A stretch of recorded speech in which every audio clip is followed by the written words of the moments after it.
l'été, qui est professeur de psychologie cognitive à l'université Lyon 2 et qui notamment va nous montrer que les enfants sont capables d'extraire automatiquement un certain nombre de régularités statistiques des propriétés de l'écrit au fur et à mesure de leur confrontation à l'écrit, que cela leur permet justement de progresser dans la maîtrise notamment de l'orthographe et d'autres aspects. Bernard? Voilà, je vais essayer d'expliquer. Bonjour à tous, chers collègues. Donc effectivement, je vais vous parler de la relation entre la lecture et l'écriture. Et je vais commencer par rappeler finalement une petite trivialité.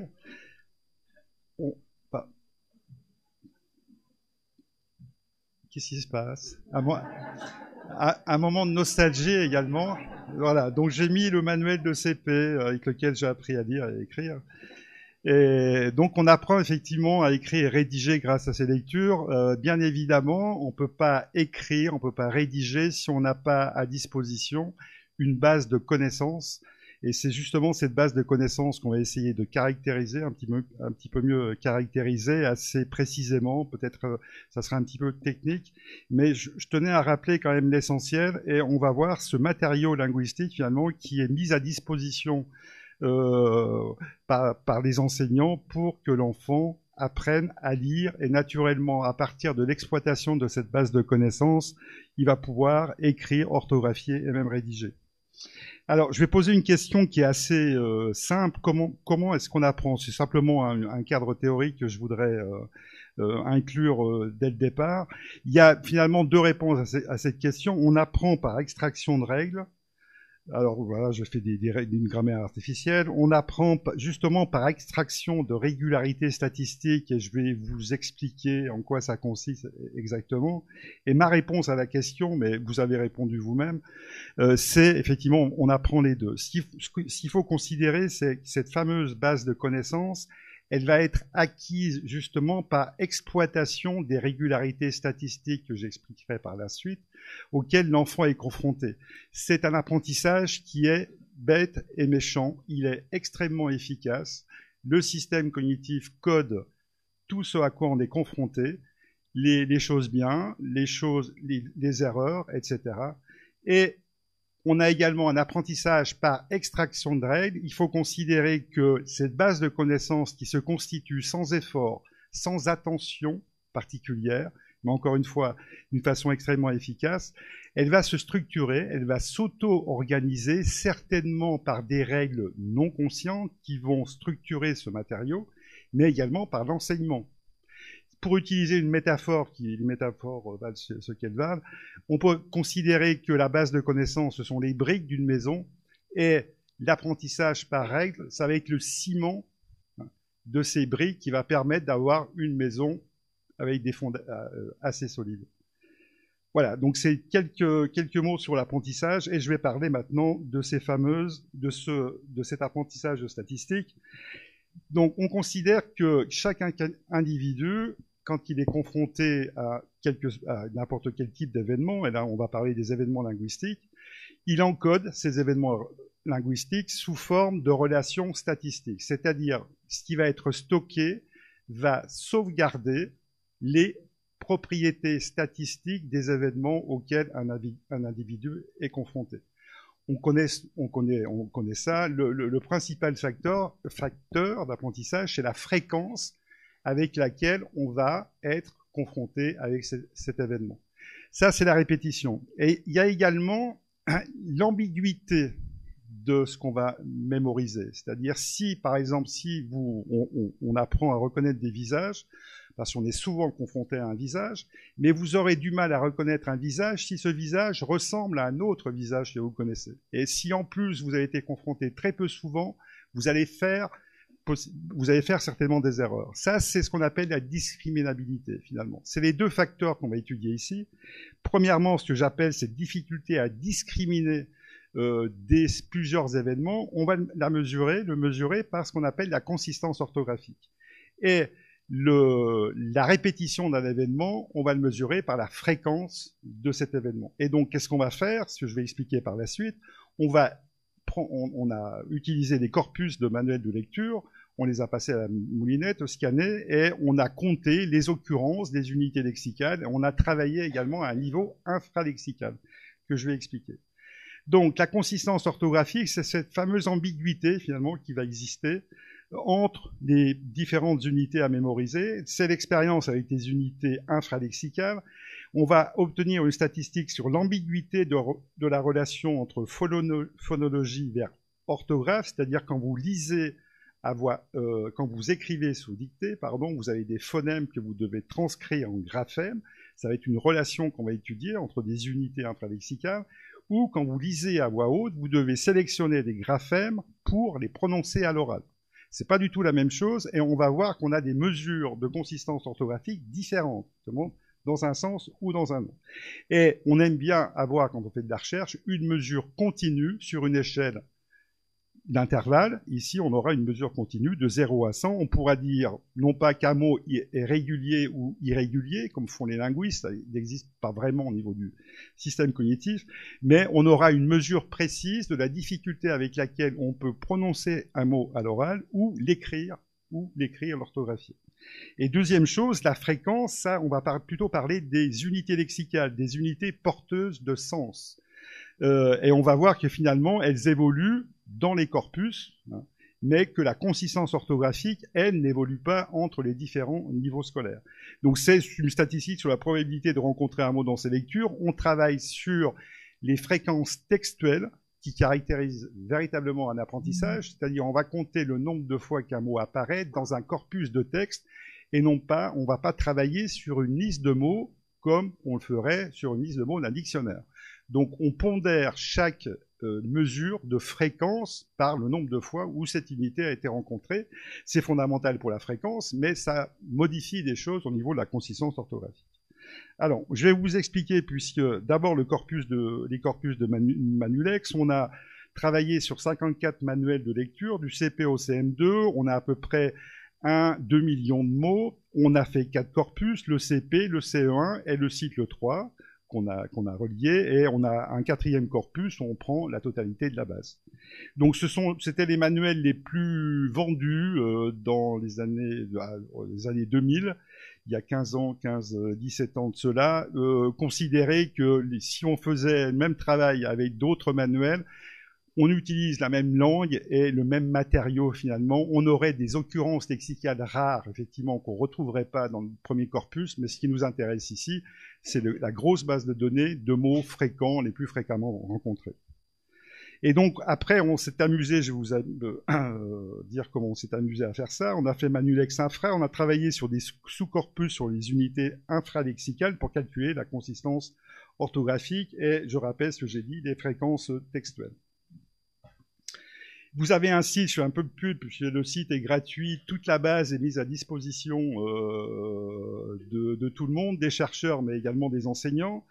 Pour exploiter, vous pouvez extraire des listes de mots selon la fréquence, des mots plus ou moins consistants, vous pouvez vous amuser à faire ça. Je sais que les Canadiens me sollicitent souvent pour m'autoriser à exploiter ça dans les manuels. En France, il y a peu de choses. Ou alors, mais je sais que peut-être les éditeurs ne disent pas qu'ils ont utilisé Manulex. Ça, je le sais.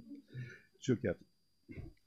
Alors, comment on a fait? On a travaillé, ce qu'on a travaillé au niveau phonologique, c'est en collaboration avec Ronald Pierman, qui vient de Belgique, c'est la meilleure équipe de psycholinguistique au monde, l'équipe bruxelloise. Donc, on s'est amusé à segmenter, à calculer ces unités infralexicales. Donc, si je prends le mot comme orthographe, on a transformé ça en patron phonologique, et après en patron syllabique. On a fait une segmentation graphémique, c'est-à-dire on a identifié tous les graphèmes du mot, et après on a relié ici, on a travaillé sur ce patron graphophonologique où vous avez un graphème associé au phonème à chaque fois, et c'est ce type de relation qu'on va étudier. On va compter les fréquences d'occurrence qu'on rencontre dans le corpus, et on a maximisé la mesure de consistance en considérant que les lettres qui ne sont pas prononcées en fin de mot, on a mis donc un silence, et c'est compté comme une unité particulière. Donc je vais prendre un autre, le système orthographique qui a été analysé. Donc on a 37 phonèmes d'un côté, et 125 graphèmes de l'autre, et on a trouvé dans le corpus 290 associations, graphèmes, phonèmes différentes. On voit bien la difficulté d'un élève français. Il a à sa disposition 37 phonèmes, 125 graphèmes, c'est-à-dire quand on lui demande de lire, quand il a sélectionné le graphème, il a la possibilité de prononcer 37 phonèmes, possible, il y a 37 phonèmes, mais dans l'autre sens, vous voyez, c'est beaucoup plus difficile. On a 37 phonèmes d'un côté, et il doit choisir dans une base de 125 graphèmes. Alors c'est plus compliqué que ça, comme on va le voir, mais c'est là le déséquilibre du système orthographique français. Le système orthographique français, il est plus difficile à écrire qu'à lire précisément pour cette différence entre les deux unités. Un système finlandais, ils ont de la chance, les petits-enfants finlandais, pour un graphème, il y a un phonème, et pour un phonème, il y a un graphème, donc ils ne peuvent pas se tromper. C'est peut-être la raison pour laquelle les Finlandais sont toujours les premiers dans des évaluations internationales. Alors, le calcul, comme j'ai une question là-dessus, sur le calcul de la consistance orthographique, j'ai combien de temps en tout? C'est 20 minutes ou c'est 20 minutes? D'accord. Je vais prendre pour vous montrer comment on calcule la consistance orthographique, j'ai une question là-dessus. On va prendre le son 1, le phonème 1, et ce qu'on s'amuse à faire, c'est qu'on regarde à quel graphème il est associé. Et on a trouvé ici, donc je vous rappelle qu'on ne compte pas la fin, enfin on compte les lettres qui ne se prononcent pas comme une relation particulière. Donc ici, j'ai pas mis les marques morphosyntaxiques, c'est bien ça. Voici ce qu'on trouve, et ce qu'on fait, on calcule la fréquence de cette association. Par exemple ici, 1 qui s'écrit IN, c'est ici, on calcule tout ça, donc soit au CP, soit au C1, soit au cycle 3, soit sur la totalité du corpus, et on pondère naturellement avec les fréquences textuelles, et on divise par les fréquences ici de tout ce qu'on a trouvé là, et on multiplie par 100. Ça nous donne donc un indice de consistance. C'est-à-dire pour une relation particulière, 1 IN, je vais vous montrer le résultat, on peut considérer que quand on a le son 1, il s'écrit IN dans 42% des cas, 33% des cas EN, etc. Donc je dis les pourcentages, pour nous, on utilise ça comme une mesure qui peut aller de 0 à 100. Voilà, donc c'est intéressant pour les chercheurs parce que quand on a une mesure de ce type, on peut s'en servir pour entraîner des réseaux de neurones, c'est-à-dire on a des poids, des connexions, c'est très amusant à faire et on est toujours à la chasse de ce type de mesure. Je vais prendre maintenant l'inverse, c'est-à-dire ici on a phonème, graphème, c'est écriture sous dictée. L'enfant entend le son 1, on voit que c'est effectivement très difficile pour lui. Maintenant, considérons qu'il lit et qu'il a le graphème EN à lire. Et là, finalement, l'ambiguïté, il a beaucoup moins de choix, finalement, et donc c'est moins difficile. Le graphème EN se prononce un ou en. Et si on calcule, il se calcule, voici les résultats. Dans 84% des cas, c'est en, et dans 16% des cas, c'est 1. Disons 84 ou 16, voilà la mesure de consistance orthographique qu'on peut calculer dans un sens, lecture, écriture sous dictée, phonologie, orthographe, ou lecture à voix haute, orthographe vers phonologie. Petit exemple, pour terminer sur la consistance orthographique, je vais prendre plusieurs mots que je vais comparer en consistance OP, orthographe vers phonologie, on lit à voix haute, et en consistance PO, on écrit sous dictée. Donc là, j'ai répertorié pour le mot lien toutes les relations, et je vous indique de ce qu'on a trouvé en consistance. Là, c'est parfaitement consistant, elle se prononce toujours elle, etc., le ye, yan, etc. Et on moyenne ici sur la consistance pour donner une mesure globale de la consistance du mot lien quand on lit à voix haute. Le même mot en PO, en phonologie vers orthographe, on l'entend et on l'écrit. Là, on voit qu'on a une difficulté, on l'avait au milieu, là on a une difficulté sur la fin, c'est ce qu'on va retrouver systématiquement. Et on voit que les deux mesures, effectivement, sont un petit peu équivalentes. Alors, je vais prendre un autre mot, comme lieu, cette fois-ci. Il y a simplement la dernière lettre qui change. On a le même, ici, difficulté, pour le même mot, même consistance orthographique. Et dans le sens, par contre, de l'écriture sous dictée, ce mot qui était difficile pour lire, il devient, contrairement, c'est pour ça que j'ai pris l'exemple, pas très difficile à écrire. Il y a une conséquence de 96 avec des bons indices, quelle que soit la relation à écrire. Voici le calcul de la consistance orthographique. C'est vrai, dans le texte, c'est un petit peu plus compliqué. J'ai tenu à illustrer ces calculs. Alors, on va passer en revue maintenant ce qu'on a trouvé en exploitant finalement ces mesures et d'autres choses dans les corpus de Manulex. Première chose, sur la consistance orthographique dans les manuels de lecture. Ici, vous avez la consistance phono-ortho, ortho-phono, lecture à voix haute ou écriture sous dictée. On va s'intéresser, ce sont les quartiles. C'est 25% des mots ici, 50% là, en rouge, et on va s'intéresser aux courbes vertes. On observe effectivement ce qu'on sait, c'est que la plupart des mots dans le système orthographique français ont une difficulté en fin de mot. 75% des mots sont très inconsistants en fin de mot. Et quand on prend dans l'autre sens, orthographe vers phonologie, 75% des mots sont très consistants en début et en fin de mot. Et la difficulté se tient au milieu de mots. Voilà, ça, c'est les 3/4 des mots. Là encore, on se rend compte que c'est plus facile de lire en français que d'écrire, et donc c'est ce qui nous occupe, ce qui nous intéresse aujourd'hui. Je continue. Une chose très intéressante, je vais essayer d'arriver au bout dans 5 minutes. Une chose très intéressante, c'est la consistance orthographique. Le matériau linguistique, le système d'écriture, les inconsistances sont toutes disponibles dès le CP. Ça ne varie plus. Ici, vous avez la consistance des moyennes consistances orthographes des phonologies. C'est autour de 80. Ça ne varie pas, quel que soit le niveau. La consistance, dans l'autre sens, c'est plus faible, mais ça ne varie pas. Et ce qui varie, finalement, ce sont la nature des unités lexicales qui sont mises à disposition dans les textes. Naturellement, plus on s'avance, plus les textes sont riches en unités lexicales rares. C'est ce qui fait finalement la richesse d'un texte, ces types d'unités qu'on rencontre peu souvent. Donc pas de différence dans les consistances. L'enfant a à sa disposition la totalité du système orthographique dès le CP et ces deux mesures sont non corrélées. Deuxième chose, sur le lexique cette fois-ci, au niveau, pour essayer de quantifier le lexique qui est mis à disposition, vous avez compris que Manulex, c'est des probabilités de rencontre. Ça ne veut pas dire que l'enfant a à sa disposition le lexique de Manulex. Pour essayer, donc pour vous donner une indication, sur les lemmes, on a dans Manulex 7000 lemmes au CP et on passe de 22 500. Quand on calcule, quand on regarde ce qui se passe dans un manuel de lecture, ça donne une bonne approximation. Et j'ai comparé aussi avec d'autres livres comme Le Petit Prince et des choses comme ça.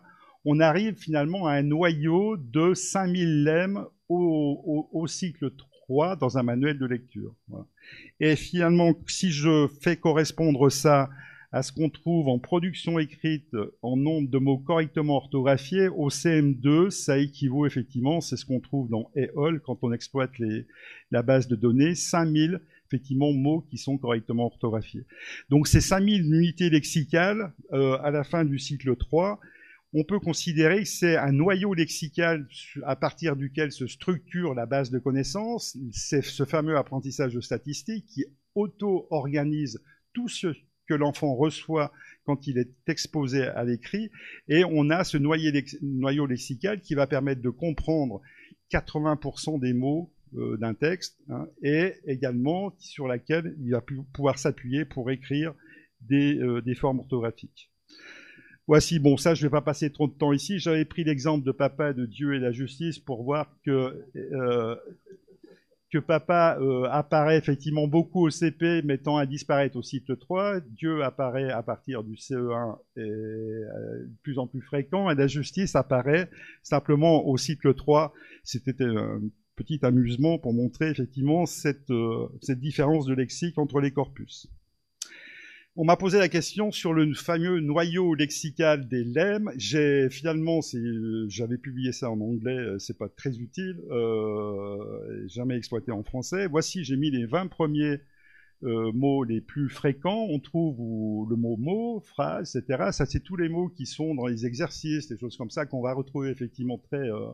Et puis des verbes, naturellement, les verbes les plus fréquents, donc ils ont des contextes multiples, et j'ai mis également des noms propres. Est-ce qu'on se trouve Michel dedans? Voilà, il est en 4e position. 1 minute. Alors, Maintenant, dernière chose, je vais vous montrer comment on peut exploiter cette base de données Manulex qui rend compte des propriétés statistiques de l'écrit, de la structuration du lexique, et puis une mesure comportementale, c'est-à-dire la capacité à écrire correctement un mot. Ça, c'est EOL, donc qui a été construite à partir, ils ont fait orthographier 12 000 mots, qu'ils ont dicté à 49 000 enfants. Ouais, c'est assez considérable. Et on a finalement des pourcentages de graphie corrects, du CP au cycle 3. J'ai mis pour le mot qui augmente, le mot oiseau qui est non consistant, qui augmente aussi, des mots comme oignon qui sont très difficiles, mais dont on voit le pourcentage de graphie correcte augmenter, et puis une petite anomalie sur tabou. Là, on a qui diminue, un pourcentage de graphie correcte qui diminue du CP au CM1. Là, ils exploitent correctement leur base de connaissances française, mais certainement qu'ils sont confrontés à d'autres types d'orthographes au fur et à mesure, étrangères, etc., qui modifient leur graphie. Et dernière, ça sera dans mon dernier slide, il me reste quand même 1 minute, je vais souffler un petit peu. On a essayé de prédire finalement la réussite à écrire des mots du CP, au CE1, au cycle 3 par des analyses de régression. Je ne vais pas rentrer dans les détails, ce sont des poids finalement de ces fameux prédicteurs que sont la longueur des mots, la consistance orthographique et puis la fréquence lexicale. Et on va voir l'évolution de ces poids. Considérez ici, donc ça va de 0 à 1, les poids. Quand c'est en bas, ça veut dire que plus l'unité en question augmente, plus les graphies diminuent, plus il y a d'erreurs. Et quand c'est en haut, plus l'unité augmente, plus les graphies s'améliorent, plus on a de réussite. Alors, ce qu'on se rend compte, c'est au niveau de la longueur ici, c'est très coûteux pour décrire un mot long au CP, mais son impact diminue, mais ça reste quand même très coûteux également au cycle 3. Et parallèlement à ces diminutions de la longueur, on voit bien que la fréquence, c'est en bleu, augmente le pourcentage de graphie correcte, c'est-à-dire là, on a la procédure de récupérer directement l'orthographe du mot en mémoire. Donc ça, c'est conforme effectivement le nombre de répétitions. Ce qui est plus intéressant, c'est également intéressant, c'est l'effet de la consistance orthographique. Vous voyez que son impact, finalement, ne diminue pas. Finalement, plus un mot est consistant, plus on observe de graphie correcte, et ça, au CP, au CE1, au cycle 3. On reste toujours très sensible à ça. Et dernière question, on m'a dit malheureusement que Monique Sénéchal, vous avez posé la même question hier. Je voulais poser la question, justement, c'est ma dernière diapo, qui est le mot qui recueille 100% de graphie correcte. Au CP, alors il y a d'autres mots, il y en a 3 en tout, il y a 11, et puis j'ai oublié le troisième, donc... Les deux consistances OP et PO sont identiques, elles sont à 78, mais donc, et on n'a pas vu que dicter c'était les mots les plus lus finalement, les fréquences que j'ai pas regardé, on le retrouvait, mais on voit bien que là, si dicter effectivement c'est très bien orthographié, c'est à la fois grâce à l'exposition et à l'écrit, mais également grâce à la pratique, parce que c'est un mot que systématiquement dans les bonnes écoles, ils écrivent systématiquement également. Voilà, merci de votre attention.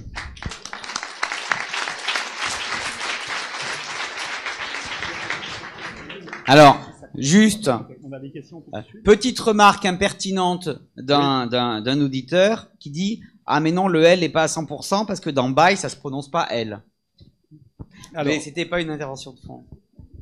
Dans Baye Baye. Le L ne se prononce pas L. Là, c'est en fin de mot, là. Voilà, c'était par rapport. Et il faut voir il faut voir si le mot était effectivement dans Manulex. La fréquence d'exposition, peut-être. Mais ça modifie pas si on rajoute des unités, comme c'est exploité sur, il y a 2 millions de mots. Effectivement, il y a ce type de choses qui peut se rajouter. Ça modifie pas les valeurs, effectivement. Alors, sur le fond, la parole au jury d'abord. Alors, bonjour et merci pour votre intervention. Merci, je vous vois pas. Voilà. Est-ce que vous pourriez nous donner une idée de la fréquence d'exposition à un mot pour que cette connaissance orthographique devienne vraiment opérationnelle, c'est-à-dire de passage de l'oral à l'écriture? Bon, ça c'est une difficile question, mais on sait qu'il faut à peu près 7 confrontations. C'est toujours le chiffre qu'on retrouve, le chiffre magique 7. une dizaine, disons, de confrontations à un mot pour que celui-ci soit mémorisé en réception de l'écrit. En production de l'écrit, j'ai pas du tout de connaissances pour répondre à cette question. C'est-à-dire pour être capable de récupérer directement. Là, en nombre de répétitions, je sais pas, peut-être ça a été mesuré, mais j'ai pas vraiment. C'est aucune idée. C'est pas le. Il doit y avoir un seuil à partir duquel effectivement la réception de l'écrit, effectivement la mémorisation, elle est très rapide. La récupération, c'est complètement différent. C'est ce qu'on s'y distingue de la reconnaissance, effectivement, de la production. Il faut aller récupérer, activer. C'est pas des unités, ce sont des réseaux qui fonctionnent. Il faut aller les récupérer, donc il faut des indices effectivement pour les récupérer. C'est pour ça que c'est très difficile d'associer un nom à un visage, etc. Alors que le visage qui est en réception, effectivement, que l'on voit, c'est beaucoup plus facile à récupérer puisque les réseaux, les connaissances sont automatiquement activées. C'est un processus plus attentionnel de la mobilisation des connaissances et donc la production écrite. Le principal souci, c'est justement cette gestion des mécanismes attentionnels. Il faut aller activer les bonnes représentations. Et donc, il y a des indices qui vont faire en sorte que ces représentations vont être activées. Mais on peut considérer finalement strictement, pour répondre à des questions, dès que l'unité est en mémoire, elle devrait être récupérée directement, puisqu'elle y est. Donc c'est aussi une dizaine de fois qu'elle pourrait être récupérée. Mais c'est quand même plus compliqué. Il faudrait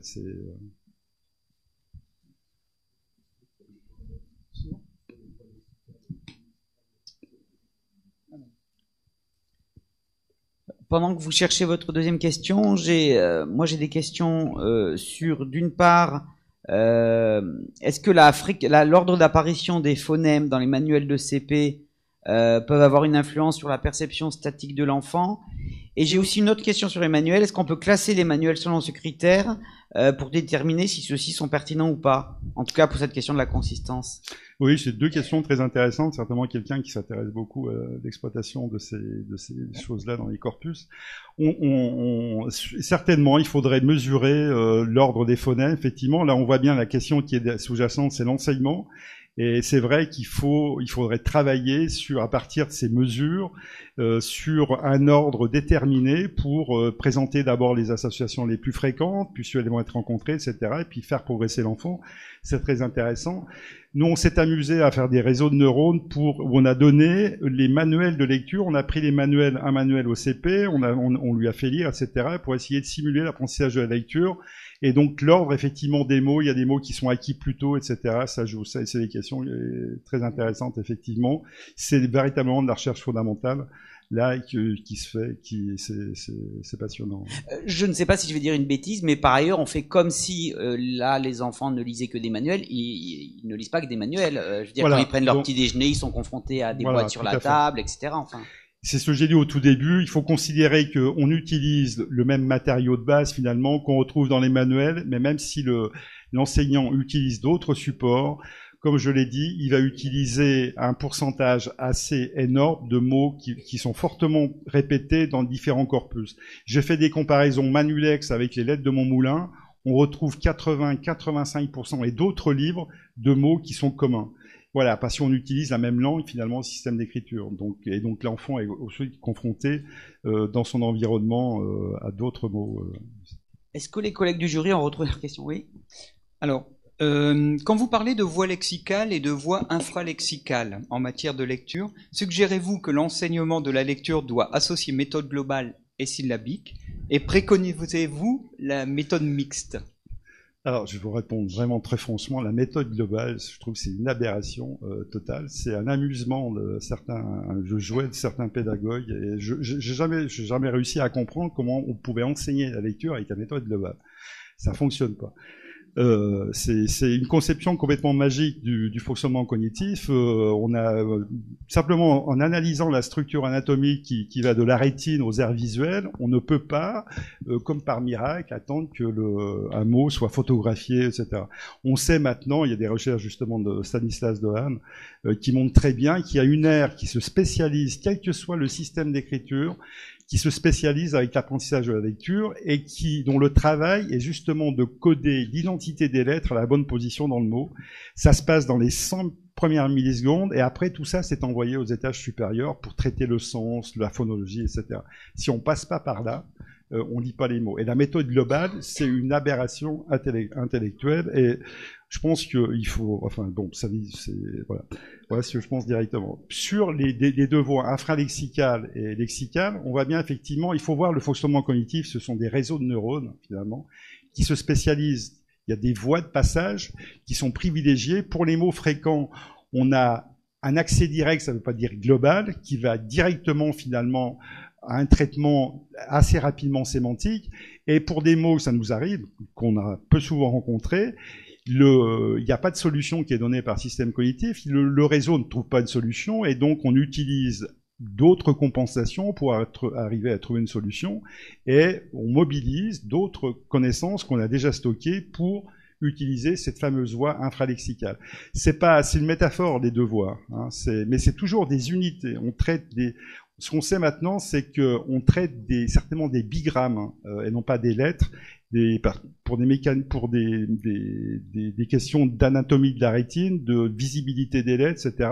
Il y a des choses très pointues qui ont été trouvées, qui montrent bien que quand cette fameuse aire de la forme visuelle des mots, elle traite essentiellement des bigrammes pour des mots normaux, de 8 lettres, etc., des mots pleins, et puis pour les mots très fréquents, comme de, etc., ça passe directement, effectivement, ou des mots comme dans, très très fréquents. C'est plutôt là le monde entier qui est traité dès le niveau de l'aire de la forme visuelle des mots. Mais encore une fois, la lecture, c'est un échantillonnage très pointu, très efficace, et qui ne supporte pas la moindre anomalie pour traiter l'identité des lettres à la bonne position dans le mot. Et c'est extrêmement efficace, ça se passe dans les 170 millisecondes. Et si vous n'avez pas ce mécanisme très efficace dans les 100 premières millisecondes, après, tous les étages supérieurs sont déficients. Si vous n'avez pas l'ordre correct des lettres dans un mot, vous ne pouvez pas retrouver la phonologie, puisque vous n'avez pas les bons graphèmes en ordre.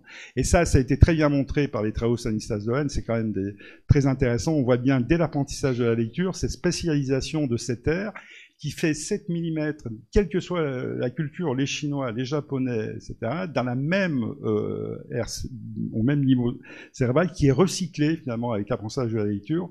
Et si ça se fait pas, si ça se fait mal, c'est une question finalement de connectivité.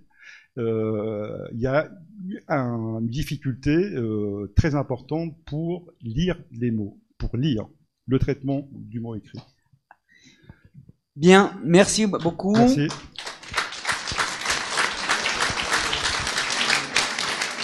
Je vais demander à